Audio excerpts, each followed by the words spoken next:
इस वक्त एक और बड़ी खबर आ रही है और चिंता पैदा करने वाली खबर सामने आ रही है। आपको बता दें कीव में कभी भी रशिया बड़ा हमला कर सकता है। कीव में रूस कभी भी बड़ा हमला कर सकता है, यह जानकारी सामने आ रही है। कीव में खतरे का सायरन बज उठा है। एक बार फिर कीव में खतरे का सायरन फिर से बज उठा है। इसका सीधा सीधा मतलब यह हुआ कि रशिया कीव में कभी भी बड़ा हमला कर सकता है।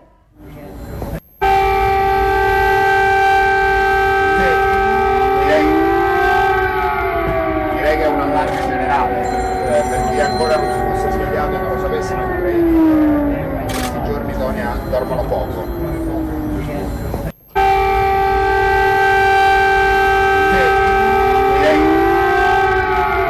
Direi che è un allarme generale, per chi ancora non si fosse svegliato e non lo sapesse, non vorrei i giorni dormono poco.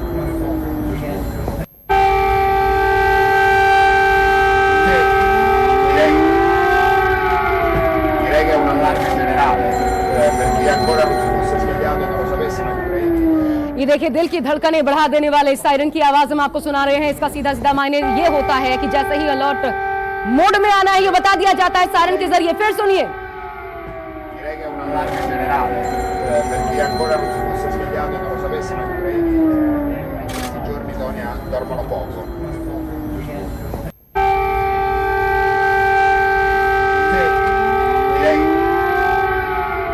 देखिए, ये यहाँ अगर आप ये सुन रहे हैं, अचानक से ऐसा लगता है कि नब्ज में खून जम जाए। मेरे साथ दो खास मेहमान इस वक्त बने हुए हैं। Former diplomat J K. Tripathi ji, रक्षा विशेषज्ञ डी.के. पांडे जी। त्रिपाठी साहब, मैं आपके पास अब आ रही हूँ। इन हालात को देखते हुए सर क्या लग रहा है, सिचुएशन वहां पर लोगों की क्या हालत होगी समझा जा सकता है? और अभी भी भारी तादाद में, क्योंकि ये जो तस्वीरें सामने आ रही हैं वहीं के रिहायशी लोग हैं, और उन पर क्या बीत रही होगी इस वक्त? ये कितना बड़ा खतरा है मानवाधिकारों के लिहाज से, जरा एक्सप्लेन कीजिए। देखिए, खतरा ये बहुत बड़ा है, क्योंकि सायरन तो हालांकि पहले भी बज चुके थे, लेकिन देखिए ऐसा सवेरे रिपोर्ट मिली थी कि 60 किलोमीटर से ज़्यादा लंबी रूसी सेना कीव के रास्ते पर बढ़ रही है। एक ओर से कीव को तीनों ओर से घेरा जा रहा है, तो 60 किलोमीटर लंबी सेना, अगर लंबा काफिला होगा तो इसका मतलब कम से कम 1000 टैंक या मोटर व्हीकल्स होंगे, जो कि बहुत बड़ा। अब इसमें एक चीज़ है कि देखिए, टैंक या मोटर व्हीकल्स कीव के आम सड़कों पे तो जा सकते हैं, लेकिन कीव में गलियां वगैरह बहुत हैं, अंदर नहीं जा सकते। तो अंदर तो 1-to-1 कॉम्बैट होगा, और इसीलिए शायद वहाँ के यूक्रेन के लोगों को हथियार वगैरह दिए गए हैं। लेकिन अब यहाँ पे सवाल ये एक उठता है कि अगर कीव में भी खार्किव की तरह वो वैक्यूम बम बरसाए गए तो तबाही भारी पैमाने पे होगी, और ऐसी स्थिति में भारतीय छात्रों को निकालने में भी बड़ी मुश्किल होगी। हालांकि गनीमत यह है कि कीव में अभी सुनने में आया है कि कीव में दूतावास किसी तरह छात्रों तक पहुंचने की कोशिश कर रहा है, ताकि कीव में तो छात्रों को सुरक्षित किया जा सके। खार्किव में मुश्किल है, क्योंकि खार्किव तक जाना मुश्किल ही नहीं, अभी असंभव ही लग रहा है बमबारी के चलते। पांडे सर, लेकिन इन हालात में, क्योंकि रशिया एक तरफ ये कहता है कि हमारा जो मकसद है वहां पर आम जनता को नुकसान पहुंचाना नहीं है, और दूसरी तरफ इस प्रकार के अटैक्स, अभी बड़ी खबर जो हम बता रहे थे कि रशिया कभी भी बड़ा हमला कर सकता है, और इसके अलर्ट के लिए पहले ही सायरन बजना शुरू हो गए। इन हालात को समझे कैसे? क्या विकल्प रह जाता है वहां पर जो बाकी देशों के नागरिक, खुद भारतीय जो फंसे हुए हैं उनके लिए? वहां पर जो हमारे राजनयिक काम कर रहे हैं, भारतीयों को निकालना वहां से, ये कितनी बड़ी चुनौती है इन हालात में? देखिए, पहले तो बता दूं, जो सायरन बज रहा है इसका मतलब है कि एयर स्ट्राइक जो है लगभग 10 से 15 मिनट की दूरी पर है। यानी कि अभी ये जो यहाँ पर सायरन जिस क्षेत्र में बज रहा है, इसमें यहाँ के जो लोग हैं पहले बंकर में जाएं, अपने आप को सुरक्षित स्थानों पे अपने आप को ले जाएं, ताकि जो एयर स्ट्राइक का प्रभाव है उन पर न पड़े। जो कोई भी एक्सप्लोजिव अगर आता है, क्योंकि रिटार्डेड बॉम्ब्स की भी प्रैक्टिस है, तो रिटार्डेड बॉम्ब्स की अगर यूज किया जाएगा तो वो चीजें उनके ऊपर भी आ सकती हैं। तो पहला आवश्यकता इस क्षण जबकि सायरन बजा है, ये इंडिकेशन है वहां पॉपुलेशन के लिए कि आप सुरक्षित स्थानों पर पहुंच जाइए, बंकर से पहुंच जाइए। पहले दूसरी बात, ये इशारा एयर स्ट्राइक का बता रहा है कि बहुत ही एक रणनीति के हिसाब से रशियन सेनाएं बढ़ रही हैं, और वो लगभग अब 15 किलोमीटर के आसपास है कीव से। तो पहले एयर स्ट्राइक जाके जहां भी उनको लगता है कि सेंसिटिव है, जहां से अटैक आ सकता है की के क्षेत्रों में से, उनको पहले वो सप्रेस करेंगे, उनको वो समाप्त करेंगे, ताकि वहां से कोई किसी प्रकार का आक्रमण न हो सके। तीसरी बात कि जब ये वो क्षेत्र जो है एयर डिफेंस सिस्टम्स हैं या अटैकिंग स्पॉट डिफेंस के जो वेपन है, टर्मिनल डिफेंस वेपन जो वहां पर डिप्लॉयड हैं, उनको अगर वो उनको सॉफ्ट किल ले लेते हैं या उनको डिस्ट्रॉय कर देते हैं, तो अब स्थल सेना आगे बढ़ेगी। ये एक बहुत ही पुरानी रणनीति है लड़ाई की कि पहले जहाज से आप स्ट्राइक कर दीजिए, वहां के जो एयर डिफेंस सिस्टम उनको सप्रेस कर दीजिए और टर्मिनल डिफेंस को आप थोड़ा सा देर के लिए रोक दीजिए और फिर थल सेना जाएं और वो कब्जा कर लें। तो निश्चित रूप से जो वर्तमान परिस्थितियां हैं वो इंडिकेशन है कि अगले 12 घंटों में कुछ बहुत बड़ा होने वाला है कीव में।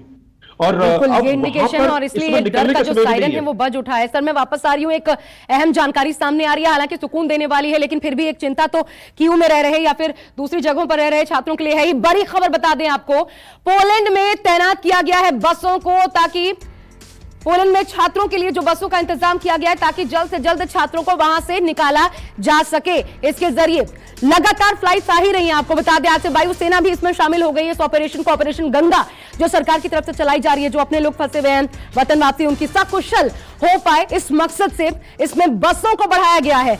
इस वक्त की एक और बड़ी खबर आ रही है, आपको बता दें रूस यूक्रेन संकट पर तबाही की कुछ खौफनाक तस्वीरें सामने आई हैं। मिसाइल हमले के बाद भी भयानक तस्वीरें जो देखने को मिली है वो दिल दहला देने वाली है।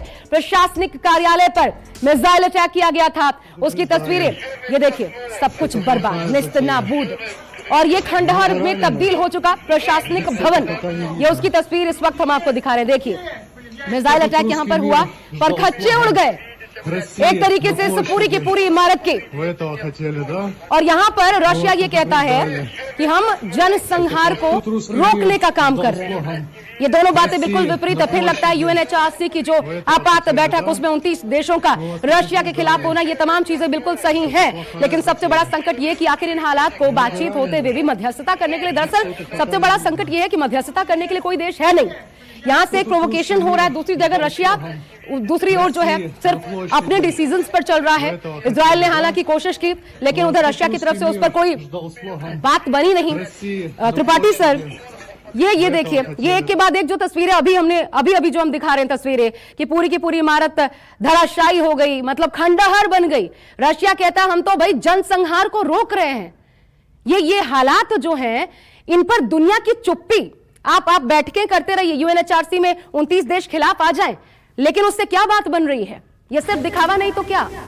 देखिए, जब युद्ध होता है तो युद्ध में एक स्थिति ऐसी आती है, जब युद्ध प्रोलॉन्ग करने लगता है तो एक ऐसी स्थिति आती है कि कोई भी कंट्री ऑल आउट वॉर करती है, जो अभी रूस कर रहा है, कि मतलब कारपेट बॉम्बिंग कर रहे हैं ताकि नागरिक भी भयत्रस्त हो जाएं और नागरिक भी अपने देश की शासन व्यवस्था के खिलाफ बात करने लगे।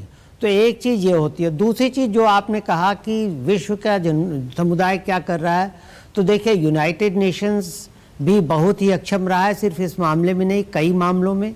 और यूनाइटेड नेशंस की सिक्योरिटी काउंसिल में आपने देखा क्या हुआ, यूनाइटेड नेशंस की जनरल असेंबली में भी जो होता है, जो प्रस्ताव पास होते हैं, कम से कम 10 ऐसे मौके हैं जहाँ की यूनाइटेड नेशंस की जनरल असेंबली के प्रस्तावों को कोई महत्व नहीं दिया गया, क्योंकि इनके पास कोई बाइंडिंग फोर्स नहीं होती। और यही हालत ICJ, international court of justice की होती है कि उसके फैसलों को अगर देश नहीं मानते तो कोर्ट या कोई भी देश कुछ नहीं कर सकता। आपने देखा होगा कम से कम 3 ऐसे मौके हैं जब अमेरिका ने खुद ने इंटरनेशनल कोर्ट ऑफ जस्टिस को नहीं माना। और अभी हाल में ही देखिए, हाल में फिलीपींस के मामले को लेकर के चीन ने कोर्ट के उसको मानने से इनकार कर दिया था। इन सब को के बीच सिर्फ नाटो ही ऐसी फोर्सेस दिखती थी जिनमें कुछ ताकत है, लेकिन नाटो भी अभी बेबस है। नाटो वार जोन में नहीं घुसना चाहती अपने सैनिकों के साथ, क्योंकि उससे जो ये युद्ध है, ये इसमें बढ़ोतरी इसके थिएटर में हो जाएगी और ये विश्व युद्ध में। लेकिन अल्टीमेट ऑब्जेक्टिव क्या है सर? पांडे सर, ये सवाल सर से आपके पास लेके आ रही हूं कि हमारा अल्टीमेट ऑब्जेक्टिव ये है कि ये रुके। नेटो भले ठीक है वहां पर उनके नियम है, आप दूसरी ओर से यूक्रेन का इस प्रकार साथ नहीं दे सकते कि अटैक करें, लेकिन मध्यस्थता के लिए ये तो उम्मीद की जा सकती है। या फिर दुश्मन नंबर 1 मान के चल रहे हैं, हमारा ऑब्जेक्टिव तो ये है कि थर्ड वर्ल्ड वॉर ना हो, हमारा ऑब्जेक्टिव ये है कि जो कुछ यूक्रेन में इस वक्त मानवीय त्रासदी है वो किसी भी हर हाल में जल्द से जल्द खत्म हो। उसके लिए क्या कोई मध्यस्थता की अपील की गई, क्या कोई आगे आ रहा है, यह भी तो हमें देखने को नहीं मिल रहा। देखिए, मध्यस्थता अगर हो, संभावना अगर हो सकती है, अच्छी बात है, लेकिन जो कल वार्ता हुई, संवाद हुआ दोनों देशों के बीच में, ये एक अच्छा चिन्ह है। वो ठीक है कि लड़ाई जो पैरेलली चल रही है, निश्चित रूप से वो भी एक दुखदाई दृश्य है कि आप वार्ता भी कर रहे हैं, लड़ाई भी कर रहे हैं। लड़ाई पर थोड़ा सा इनको कमी रखनी चाहिए थी, लेकिन क्योंकि वो जो अपना मैसेज देना चाहते हैं, जो पोस्चरिंग है रशिया की, वो यही है कि हम आक्रामक रहेंगे जब तक कि आप शांति स्थापित नहीं करेंगे। तो दूसरे स्तर की वार्ता भी आज होनी है और निश्चित रूप से कुछ न कुछ उसमें आगे बढ़ने की उम्मीद है, क्योंकि जब भी वार्ता के लिए जाते हैं तो दोनों देश पहली वार्ता में ये होता है कि उनको लाइन ड्रॉ कर दी जाती है कि आपके पास इतनी लिबर्टी है, आप इतनी बातें कर सकते हैं। तो दोनों ने, हमें देखा, जो हमें इनपुट्स मिले कि दोनों ने एक दूसरे पर आक्षेप लगाया कि आपने ये गलत किया, आपने ये गलत किया। अब शायद दूसरी वार्ता में अब बात आगे बढ़े। देखिए, बातचीत करने से सबसे बड़ा, लेकिन सर ये भी तो हमने देखा कि पहली दौर की वार्ता हुई और उसके बाद देखिए अगले ही दिन वैक्यूम बम फोड़ दिया, परमाणु नहीं लेकिन ठीक उससे एक कदम पीछे इसे मान लीजिए, क्योंकि फादर ऑफ ऑल बम्स कहा जाता है। इस पर चर्चा जारी रखेंगे। नमस्कार, मैं हूं मानक गुप्ता। अगर आपको हमारा ये वीडियो पसंद आया हो तो इसे लाइक और शेयर जरूर करें, और हां, हमें सब्सक्राइब और फॉलो करना ना भूलें ताकि आप देश और दुनिया की कोई खबर मिस ना करें। चाहे कोई ब्रेकिंग न्यूज हो या कोरोना वायरस से जुड़ी कोई भी अपडेट, पॉलिटिक्स हो या आपकी जेब से जुड़ी कोई खबर, इलेक्शन की कोई न्यूज हो, कोई कंट्रोवर्सी हो या फिर कोई वायरल वीडियो, सब कुछ मिलेगा न्यूज़ 24 पर। तो जुड़े रहिए हमारे साथ और देखते रहिए न्यूज़ 24।